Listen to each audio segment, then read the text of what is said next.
Saya Pengulu Juana alias Wana Benca bin Lupus. Saya sudah sebelum ini saya dilantik sebagai ketua kaum Kampung Kelian Tengah, sehingga 2 tahun lepas, dekat 2 tahun dah baru saya dinaikkan kepada jawatan pengulu di Kampung Kelian merangkumi 3 kampung, itu Kampung Kelian Tradisi, Kampung Kelian Tengah dan Kampung Kelian Ulu di bawah seliaan saya lah, ketiga-tiga ketua kaum dengan JKK masing-masing. Kalau kita lihat kepada kepada historian yang direkodkan oleh para sejarah, ahli sejarah, maka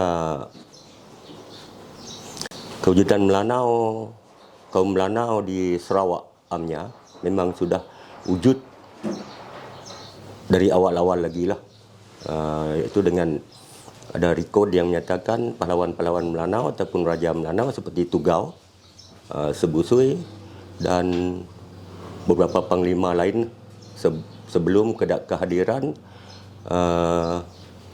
British, kerajaan Brunei. Maka di situ kita tahu bahawa kaum Melanau memang sudah wujud, memang asal dia dari Sarawak sendiri. The first settlement Melanau yang di Sarawak. Kalau kita lihat di Kampung Kelian ni, budaya Melanau, budaya itu memang dah lama wujud, akan kekal, saya percaya akan kekal selama-lamanya. Kita lihat daripada semasa ada upacara perkahwinan, majlis perkahwinan, kita akan nampak beberapa adat dan budaya yang diamalkan, seperti kita menitik beratkan tentang bangsa. Dia ada bangsa 9 pikul, 7 pikul dan 7 bertirih. Di situ kita nampak perbezaan darjat.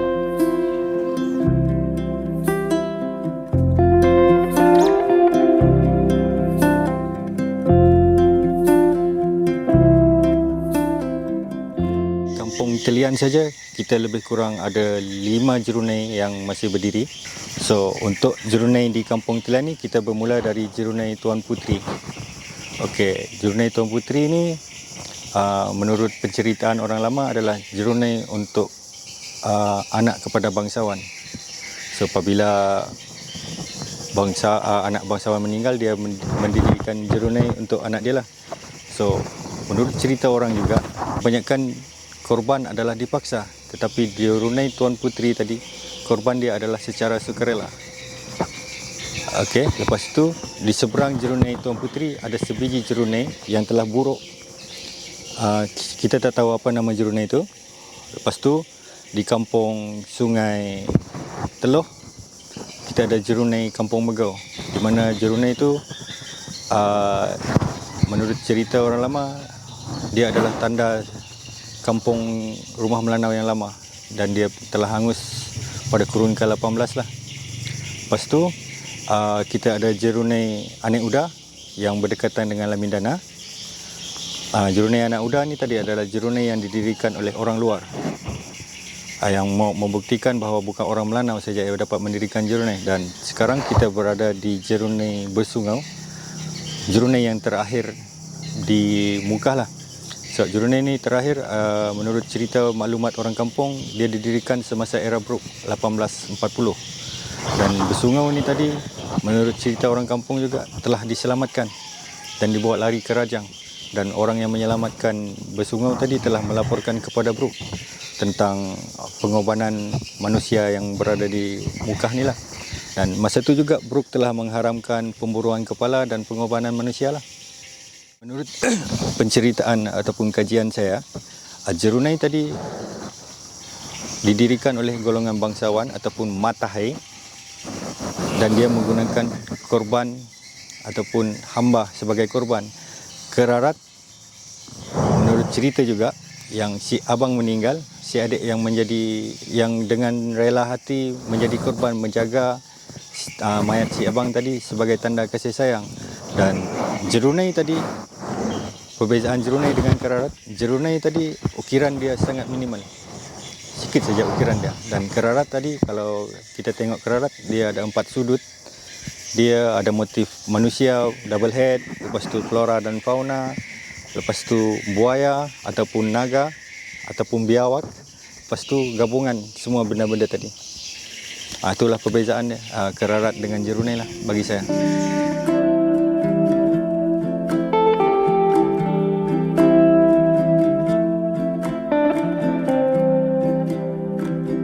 Asal dia ini kita yang beri gelaran, orang yang kemudian beri gelaran. Okey.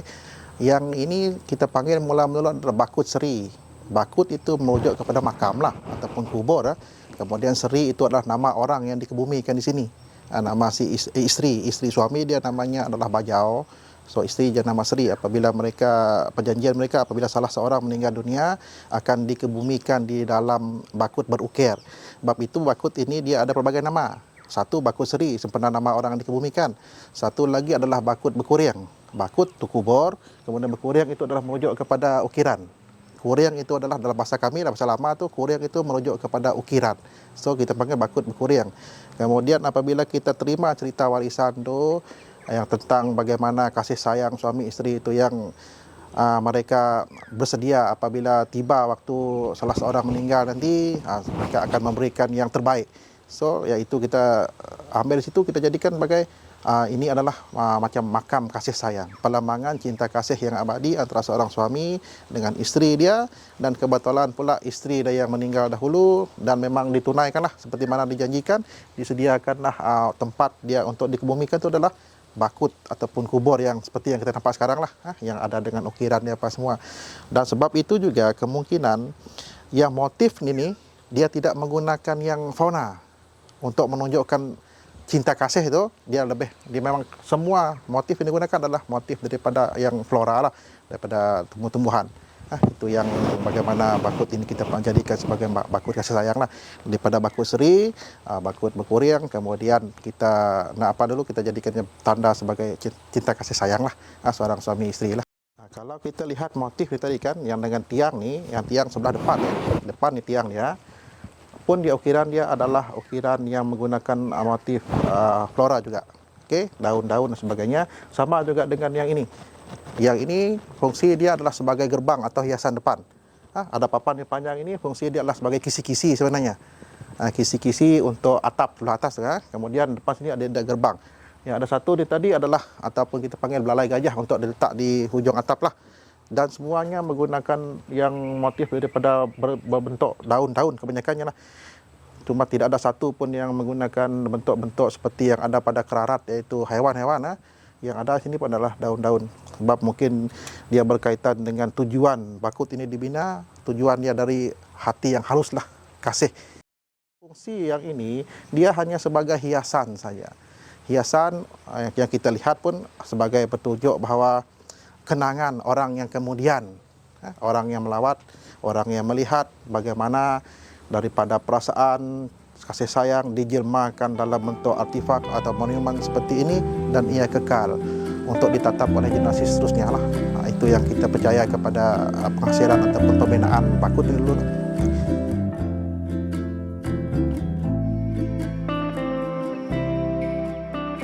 Masuk dalam bidang kebudayaan ni adalah since 1988, iaitu tahun warisan budaya Sarawak, sempena 25 tahun Sarawak merdeka dalam Malaysia, yang mana ketika itu bertemakan tahun warisan budaya Sarawak. Memang minat saya yang mendalam adalah dari segi kebudayaan Melanau, khususnya bagaimana kalau kita minat budaya saja tanpa dengan artifak-artifak ataupun hazanah-hazanah yang dapat kita tengok, itu cuma satu macam kita cuma cakap tetapi benda tersebut tidak dapat dilihat. Maka pada tahun 2012, 14 bulan Julai, saya telah terfikir untuk membuat satu muzium Kampung Telian Tengah dulu dikenali sebagai kampung pulau, iaitu kampung pulau. Pulau itu terletaknya di seberang ni, dan seterusnya saya teringat juga dengan satu tempat khas untuk memproses tepung sagu yang dikenali sebagai sapan, iaitu rumah tersebut didirikan di tebing-tebing sungai, yang mana rumah tersebut adalah untuk memproses batang rumbia menjadi tepung sagu. Maka dari situlah saya ambil nama, iaitu sapan dengan pulau, saya cantumkan bersama supaya nama tersebut memang generasi terkini memang mereka akan tidak tahu, sebab proses untuk proses untuk membuat sagu tu tadi memang dah pupus, dari hari ke hari memang pupus. Dan pulau juga, kampung pulau juga telah bertukar menjadi kampung Telian, Seri Telian dan sebagainya, makin hari makin bertukar. Maka untuk kita kekalkan khazanah, kekalkan sejarah, maka memang saya satu anugerah bagi diri saya sendiri, saya membuat nama tersebut sampaikan sekarang. Dan seterusnya, bila mana di situ saya banyak collection sebenarnya, collection daripada family saya, dari peturun generasi ke generasi, dari moyang ke moyang. Maka kalau orang tengok dalam ni dari dekat sana, bila kita masuk, maka saya letakkan iaitu sudut untuk bagaimana darjat atau ranking, sebab orang Melanau ni dia ada darjat-darjat tertentu. Dan kalau saya sebuah sedikit nak bercerita, biasanya orang Melanau ni dari satu tempat ke satu tempat yang kita maklum adalah bahasa kita berbeza, adat resam kita ada yang tak sama. Kalau kita tengok, kita masuk tadi, saya letakkan sudut untuk pameran hantaran pertunangan dan perkahwinan daripada darjat yang tertinggi dikenali sebagai 9 pikul, lepas tu kelas kedua 7 pikul, kelas ketiga 7 pikul bertirik atau 5 pikul. Dakan ni sebenarnya dari satu tempat ke satu tempat juga panggilan dia berbeza. Untuk muka kita panggil dakan, untuk dalat dan oya mereka panggil belum. Makanya setiap dakan ni tadi adalah untuk menunjukkan image ataupun untuk menunjukkan image kepada penyakit bagi orang Melanau. Dan biasanya dakan ni kita tidak boleh buat sembarangan. Dia adalah melalui mimpi si bomoh atau melalui mimpi si pembuat dakan tadi. Maka setiap dakan ni mewakili penyakit-penyakit yang kita alami. Saya ulang lagi.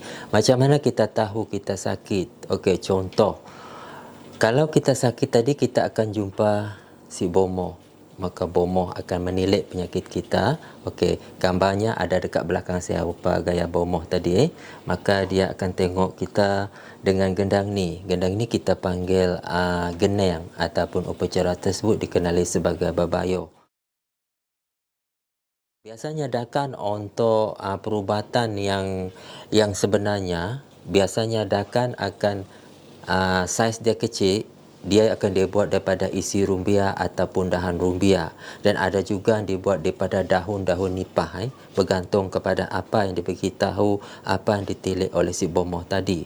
Bila kita dah sembuh, dia adalah describe as alive, maksudnya dia adalah hidup. Dia tidak berjalan, tidak bercakap dan bernyawa, tetapi bila spirit dah masuk dalam, dia boleh mengenalkan kita balik. Itu yang paling bahaya. Kalau ikutkan dakan ni, dia berjumlah 244 spesies, tidak termasuk jenis daun-daun. Maka dalam satu spesies ni tadi, dia akan ada 7 lagi. Maka dia seolah-olah memakan dia berjumlah 1,000 lebih. Ada macam tu. Sebab dia ada spesies-spesies lagi. Contoh, kalau sebulan langit, dia wajah dia macam tu. Sebulan langit ni very special. Saya memang berkenan sangat dengan sebulan langit. Kalau kita tengok, dia ada ni 1, 2, 3, 4 wajah. Tetapi dia ada 7 sebenarnya. Boleh tengok. Kalau nak tengok, terbalikkan. Dia akan jadi 7 wajah dia. Itu very special dia about sebulan langit. Maka sebab itulah tadi, kalaulah tidak elok, tidak bagus menggunakan dakan-dakan ni tadi, akan ada tata cara lain, perubatan yang lain dikenali sebagai bebayuh, berjijik, kedang mayang, bergudak. Dan yang paling last tadi, sebagai kesimpulan, iaitu buaya naga berbentuk naga yang kita panggil ayun asok naga, atau upacara tersebut dikenali sebagai payun peseladai, yang mana memakan masa yang lama juga, 7 malam berturut-turut atau 9 malam berturut-turut. Makan belanja besar ni maksudnya tadi, kalau suatu ketika dulu tak ada hiburan lain, maka orang kampung akan berkampung di rumah si pesakit tadi. Maka nak tak nak, last kepada perubatan tersebut kita akan menghidangkan minuman. Bukan sengaja kita nak hidang, itu adalah untuk kita minta restu, doa yang baik-baik untuk penyembuhan kepada si pesakit ni tadi. Makanya tadi upacara yang terakhir adalah payun peseladai ataupun ayun asok naga berbentuk atau bermotif naga. Maka kalaulah perubatan tersebut tidak dapat menyembuhkan penyakit, maka tidak akan ada upacara lain. Itu adalah yang paling terakhir.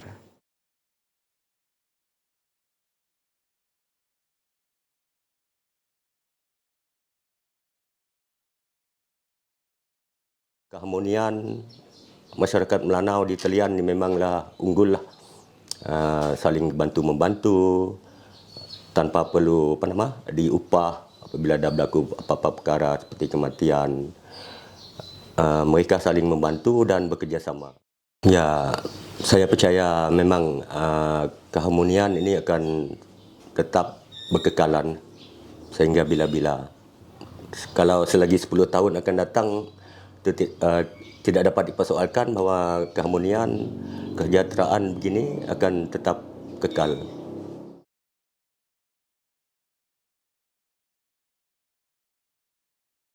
Jerunai, Kerarat, Keliding ini adalah salah satu daya tarikan pelancong ke Mukah. Sebab Mukah ni dia unik. Budaya kami, adat istiadat kami unik. So saya berharap supaya ada pihak-pihak yang tertentu, pihak-pihak kerajaan, pihak-pihak universiti ataupun pihak-pihak muzium dapat membantu menjaga, bukan memelihara. Sebab Jerunai ni kalau kita pelihara, nilai seni dia akan hilanglah.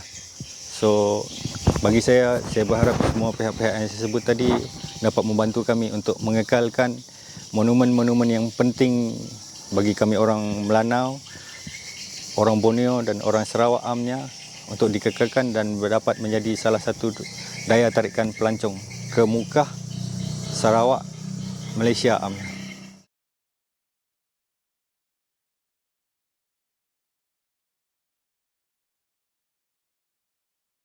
Dari harapan kita suatu masa nanti ini akan kekal lah. Cukuplah dia sekian lama tersembunyi, terpendam sehingga keadaan dia begini. Jadi walaupun kita tidak dapat mengembalikan keadaan dia kepada asal, mungkin kita akan mendapatkan satu gambaran, dan saya berharap satu waktu nanti kalau ada pelukis kah siapakah, ianya akan ada menjadi salah satu bahan lah yang dapat dipamerkan di museum atau di mana-mana galeri lah. Jangankan 10 tahun yang akan datang, dalam 2022 dan di akhir pengakhiran hujung tahun ni 2023 akan datang, memang benda tersebut akan dari hari ke hari, dari minggu ke bulan, memang akan berubah. Sebab tadi, kalau kita nak menyentuh, minta maaf dari segi agama dan adat, agama itu tetap agama, adat itu tetap adat. Adat yang kita tidak bertentangan dengan agama, itu yang masih kita gunakan, itu yang patut kita praktikkan. Kita mesti kekalkan benda tersebut. Kalaulah saya seorang, memang saya akan tak dapat. Tetapi kalau kita bergandingan, kita sesama kaum kita, sesama bangsa kita bekerjasama, kita adakan contoh, kita adakan bengkel, kita adakan seminar ataupun simposium. Makanya tadi seperti anda semua adalah generasi yang terkini, generasi yang pelapis. Kalau kita ambil bidang-bidang tertentu, maka kita mesti tegas. Tegas maksudnya tadi kita mesti mengekalkan benda-benda tersebut.